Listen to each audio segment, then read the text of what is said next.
was told tonight there was only going to be about 100 people here, so... I've got a bit of a cold, so if I do cough and splutter a little bit, excuse me, so I brought the water up with me. Firstly, thank you to the Cardiff Business Club for the invitation to come along tonight.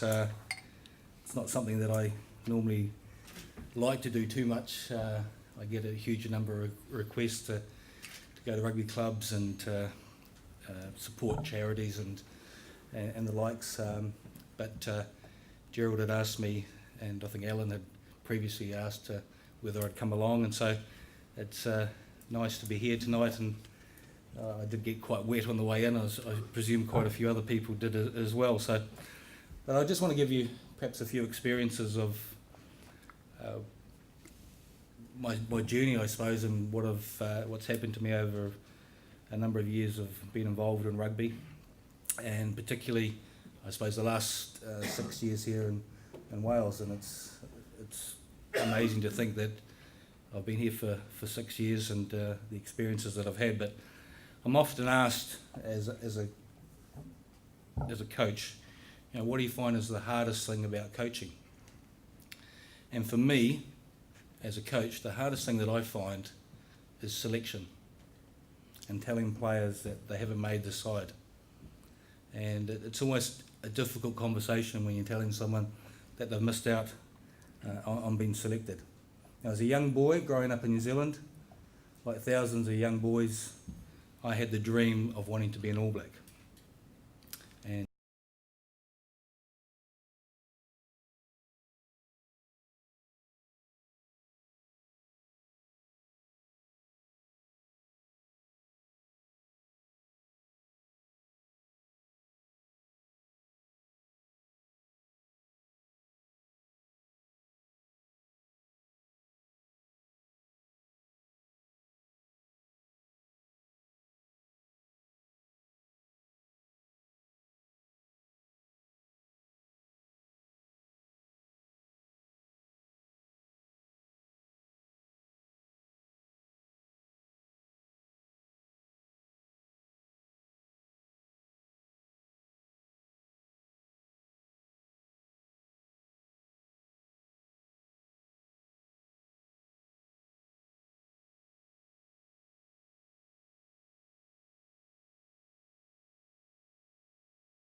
the second tier, which is now the Emlyn Cup. And in our group, we had Nice, Bigler Bordeaux, and Northampton, which was fairly daunting. But amazingly, for a team that was still training on Tuesdays, Thursdays, and then playing on Saturday, we won our group.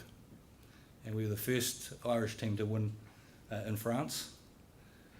We beat Bigler Bordeaux away and at home. We lost to Nice in the last minute, but won at home. And amazingly, we beat Northampton home and away with a side that contained 5 Lions players that had just returned from victorious Lions tour in 1997. But for me, I suppose, dealing with the Irish is that no one expected us to win a game, but our first match when we won at home against Nice, the boys partied till 5 o'clock in the morning. And because no one expected us to win, and the fact that we did win, we had to celebrate. But the unfortunate thing was we won the following week. So we had to party until 5 o'clock in the morning the following week. But I think for me it was the first experience of dealing with committees, dealing with, as a young coach, obviously the press and the pressures that come with that. But I think for me it was also the Irish humour and the friends that I made. And I remember a game that we played at home against Bigler Bordeaux in that year, and I don't want to offend anyone, but Bigler Bordeaux, they had on the wing, they had this big black winger, and he was causing us all sorts of trouble, and it was a very close game. And the out half at that time was a player who played for Ireland called Eric Elwood, and he kicked an up and under, and this winger went to catch the ball, and it hit him in the chest and bounced into touch. And the players were running across to the line out, and as they were doing that, one of our supporters yelled out, "That'll be 7 to us." And there was silence in the crowd. "In off the black."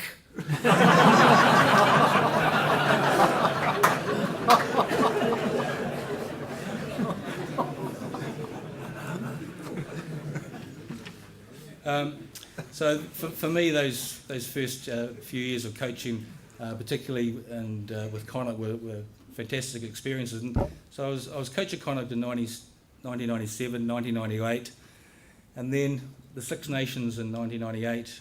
Ireland were coached by Brian Ashton, and Ireland lost at home against Scotland in the first game, and Brian Ashton resigned. So as a young coach, I get a phone call on the Sunday morning from the Chief Executive of the Irish Rugby Union asking if I would take over and coach Ireland for the remainder of the Six Nations. I was 34 at the time, pretty inexperienced as an international coach, but you get those opportunities given to you and you don't turn down that sort of challenge. And for me, what was I going to do? I was appointed in 1998. I was the 9th coach of Ireland in the 90s, so there was a massive turnover of coaches. And my first game in charge was against France, who 2 weeks earlier had beaten Wales in Wembley by 50 points. And we were to play away in Paris.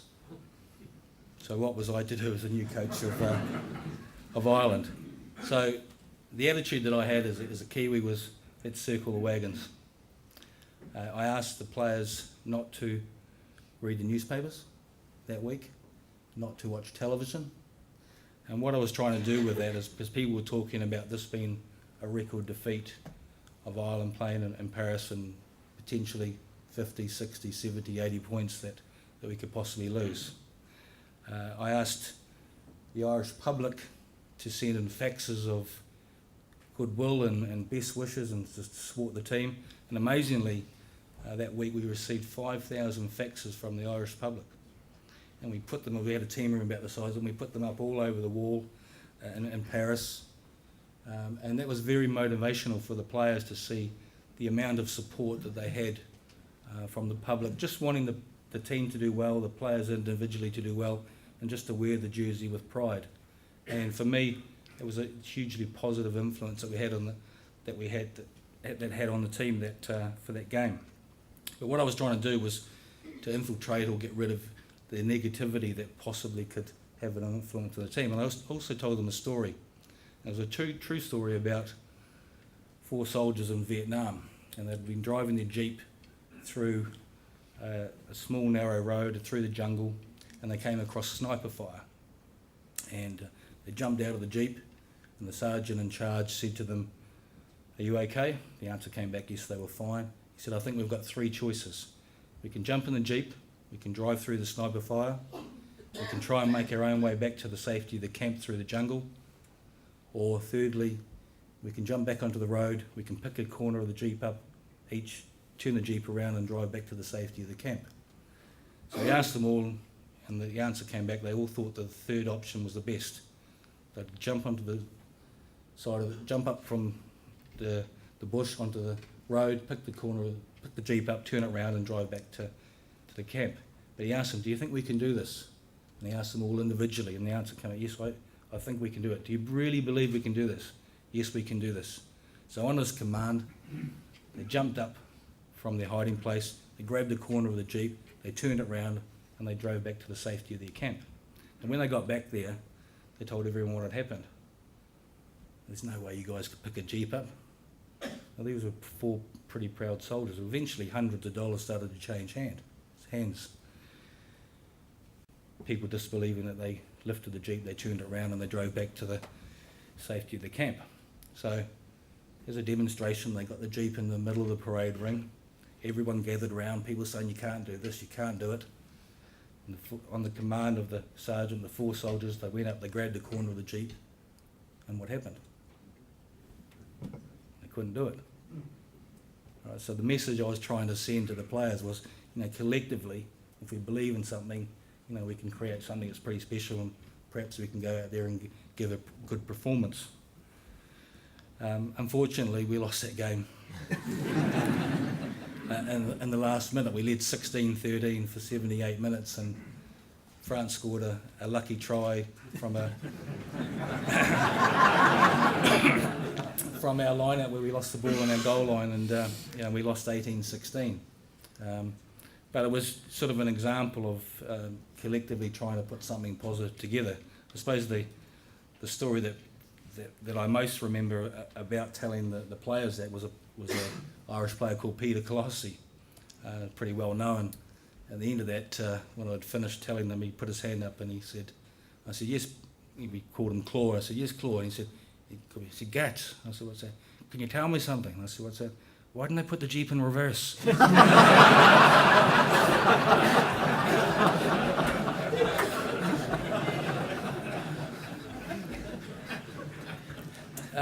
So for me, I think starting off as a very young coach of Ireland, I was able to coach for 4 years, and I think for Irish rugby what we needed was some continuity of coaching, some continuity of selection where the players felt the team wasn't going to be changed week from week. We needed to get fitter, we needed to get stronger, and I'm very proud of my time there, and I think it was a start of having some success in Irish rugby. And at the end of 2001, my contract was up, and I was called in to say that they weren't going to renew my contract, basically to say they were going to sack me, and to give the job to Eddie O'Sullivan. At the time I was incredibly disappointed. We'd won 9 of 11 games in 2001, and I was being let go. But it's quite ironic that sometimes one door closes and another one opens, and within 2 weeks of that happening, I had something like 6 job offers. One of them was for Bridgend to go down. I think it was the Celtic Warriors. I might have been on. I said, "There's no way I'm going to Wales to coach and live down there." So, and just to find myself here is, it's very interesting. And but one of the jobs offered was Wasps, and I looked at that team, they were bottom of the premiership at that stage, and the quality of the side. And for me, it was always about trying to go somewhere, and I think that's part of the reason I've been here the last few years is to look at a challenge and try and improve a side and the environment you're in. And so went to Wasps, and we were lucky enough, David mentioned, is to win the premiership for the next 3 years, to win which was the the Parker Pear, now the Amlin Cup, and then the Heineken Cup as well. But it was a great chance for me to again go from international coaching into club coaching and enjoy those opportunities. I went back from London to Waikato, and in the second year back we won the Air New Zealand Cup, which was the old NPC. And then in 2007, after Wales not performing particularly well in the World Cup, Gerald Davis and Roger Lewis and David Pickering got on a plane and flew to New Zealand to meet me about potentially taking over to coach Wales.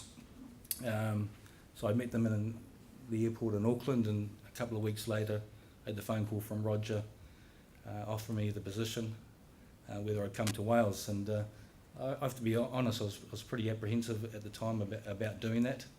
I knew it would be a huge challenge, but I did accept it. I can remember having the contract in front of me to sign, and to be honest, my heart was pounding. And I was thinking to myself, what the hell am I doing going to Wales? And it took me a long time to convince myself to actually sign that contract. And at one stage I was almost going to get up and walk out and just say, look, no, it's not for me. But I'm very grateful that the fact that I did sign that. I can remember flying from New Zealand and stopping off on the way in Dubai to watch the Sevens tournament before I came to the UK. And I met Roger Lewis there, and as we were watching the Sevens, we were also talking to Mike Miller, who was the current chief executive of the IRB. And he said to Roger, when I'd got up and had gone and talked to a couple of people, he said, I want to express to you on behalf of the IRB how disappointed we are that you left the World Cup earlier to go to New Zealand to talk to Warren Gatland and to sign him and not stay to the end of the World Cup. And in fairness to Roger Lewis, I think probably one of the best answers that I've heard, he said to Mike, he said, my father told me that if I was ever going to rob someone's house was to do it while the occupants weren't at home.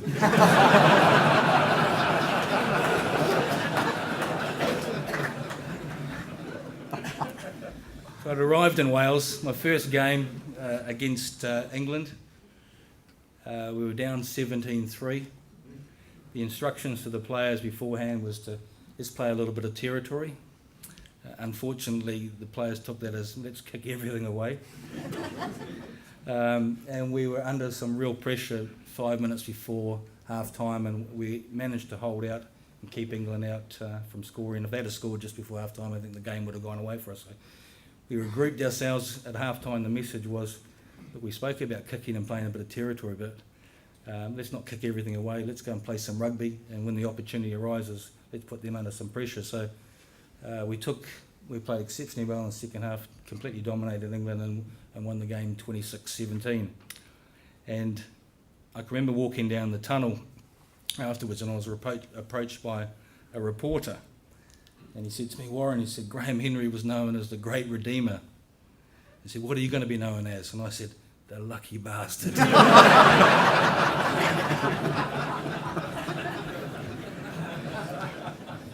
So that was my first experience in 2008, and we were lucky enough to go on and get some momentum and some confidence and to win the Grand Slam. And I think a big part of that and the passion for rugby here is what's made it special. And having signed my contract, I remember one of the first nights out, we were out having a drink, and I was approached and congratulated by a Welshman, and he just said, welcome to Wales, I'm one of the 3 million selectors. So, and I know what that's like. It's been difficult wherever I've gone, whether it's a supermarket or a petrol station, I often get stopped. And one of my first experiences was at a local supermarket, and I was stopped by an old couple, and the woman said to me, what are you going to do about Gavin Henson? So what do you mean? She said, you've got to pick him in your squad. And the husband turned around and said, leave him alone. He said, he's not good enough to make the squad. So even between couples, there's a disagreement. After the World Cup in 2011, driving along the road, I was pulled up by a policeman. The sirens went off, and I thought to myself, well, what have I done? I got out of the car and said sorry officer, have I done something wrong? He said, no, I just saw you driving along the road and I wanted to congratulate you on how well.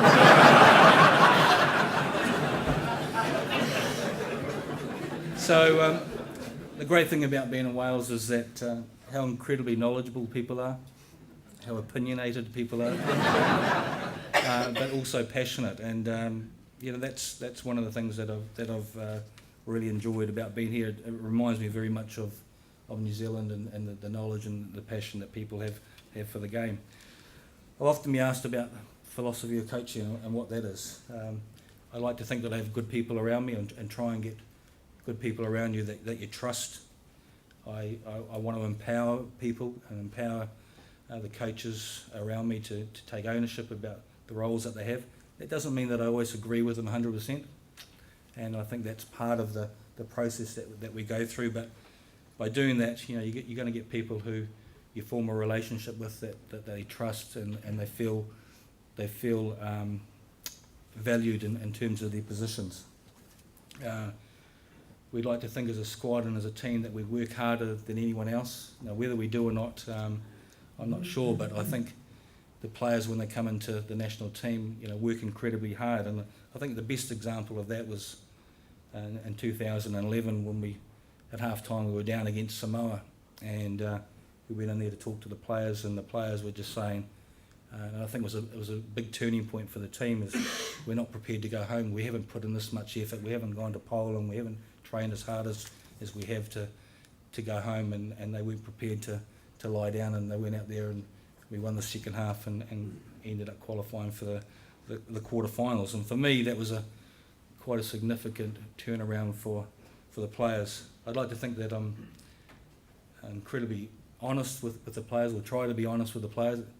With the press, it sometimes gets me in a little bit of trouble, but all you can be is honest. And if the players come to you and ask for an opinion and you give them an honest answer, then hopefully you're creating an environment where they're going to thrive and they're going to feel comfortable, but they're also going to get the right sort of opinion. And if you're honest, and one of the things I like to think about that is I don't have to think afterwards or talking to the press at some stage, what I said in any certain situation, because I can just think back and say, what was my honest answer or opinion at the time.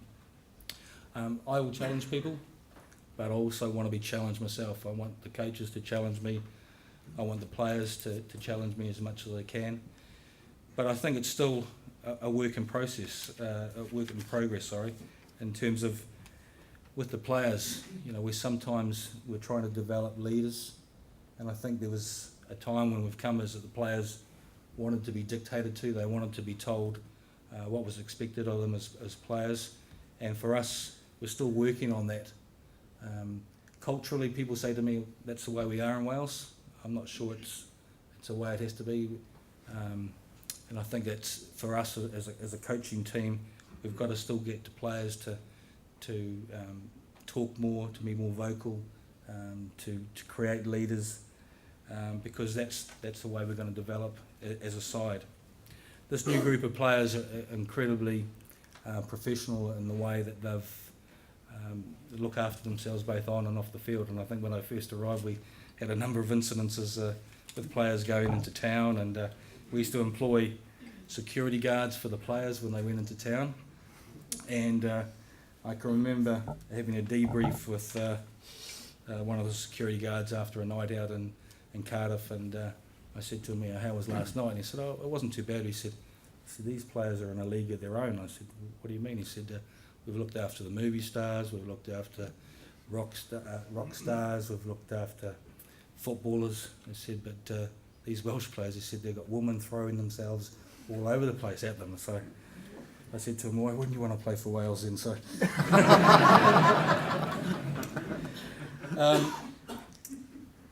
but I can say honestly that this, particularly led by someone like Sam Warburton and this group of young players, that the way that they do conduct themselves, I think anyone involved with them in terms of the way they represent their regions, the way they represent Wales, we should all be very proud, and definitely that whole thing has changed. And I can remember Paul O'Connell just recently in the Lions just saying, he couldn't believe the change from the Welsh players from 2009 in South Africa to this year. and that's been a real positive. For me, the Lions was a fantastic experience. It was tough, and it was tough because there's a massive amount of expectation on the coaches.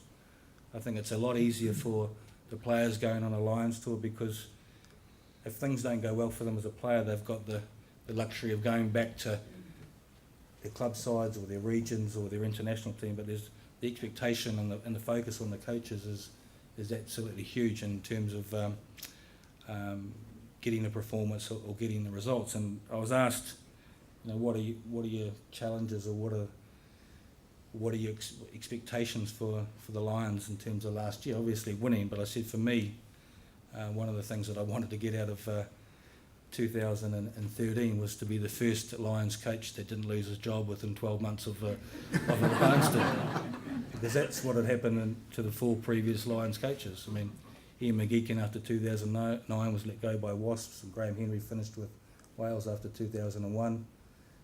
Clive Woodward had finished with England after 2005, so I've still got 6 months to go before that. We'll just have to wait and see. But I think from anyone who'd been on rugby tours and the way that's changed over years, my first All Black tour to Australia in 1988, we took 26 players, we played 13 matches, we had a coach, a manager, a doctor and a physio. We just went on the Lions tour to Australia and we had 37 players and a touring party of 70. So that was the 70 was the support staff.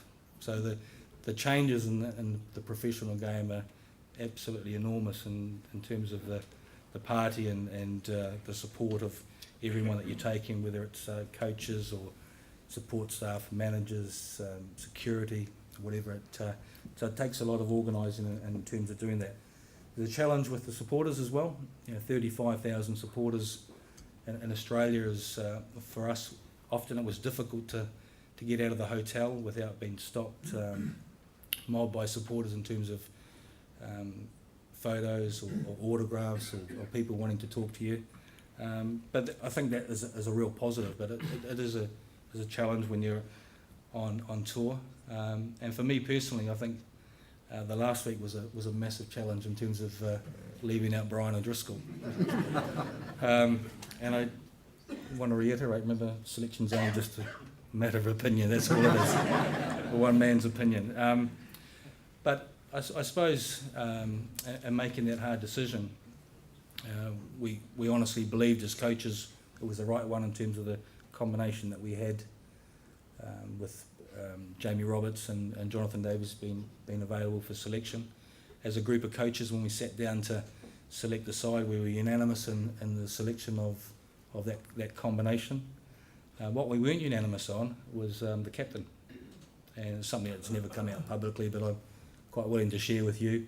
And as an old, so that no one cheated after we'd picked the team, I said, write down the initials of the captain on your hand, and so they all did that, and we had to open up our hands at the same time, so there wasn't any cheating. And you can say 3 of us thought that Alan Wynne-Jones should captain the side, and that was myself, Andy Farrell and Neil Jenkins.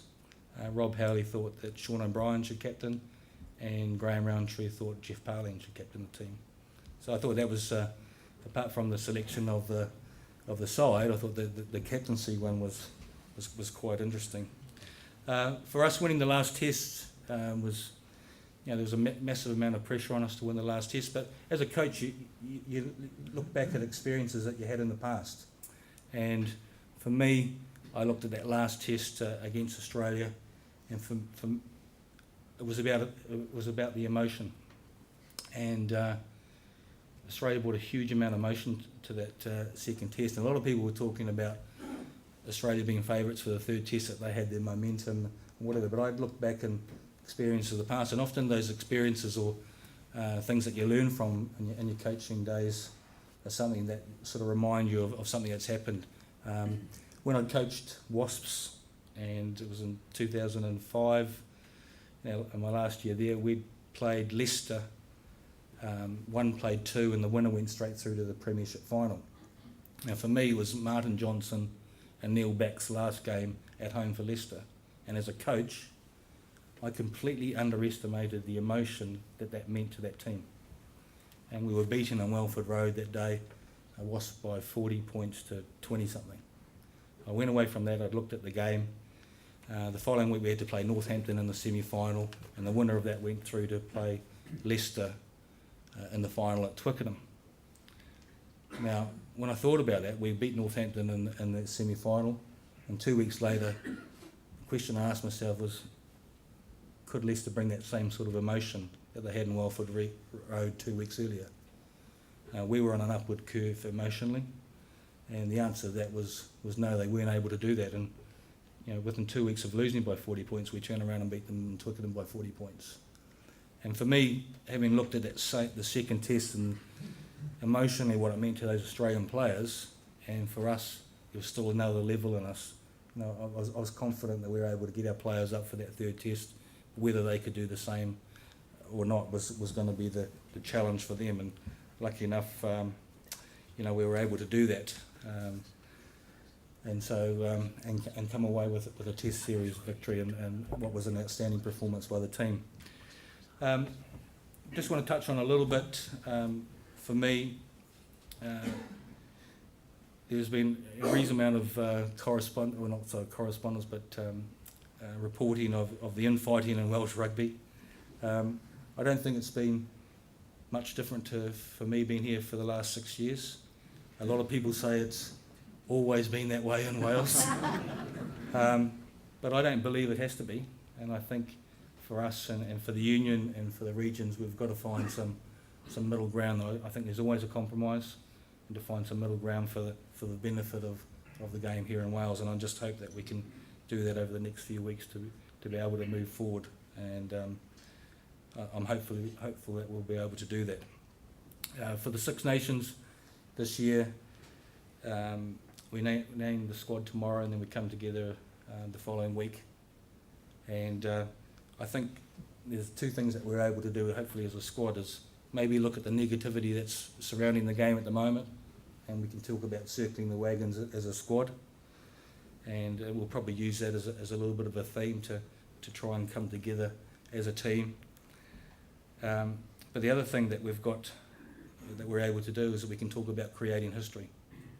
And if we win the Six Nations this year, we'll be the first team in the history to win it 3 times in a row since England won it when it was the Four Nations in 1880 something, I think it was. So for us, it's a massive amount of motivation for the team to be able to potentially control our destiny and the future, and to be able to do something special and when we come together.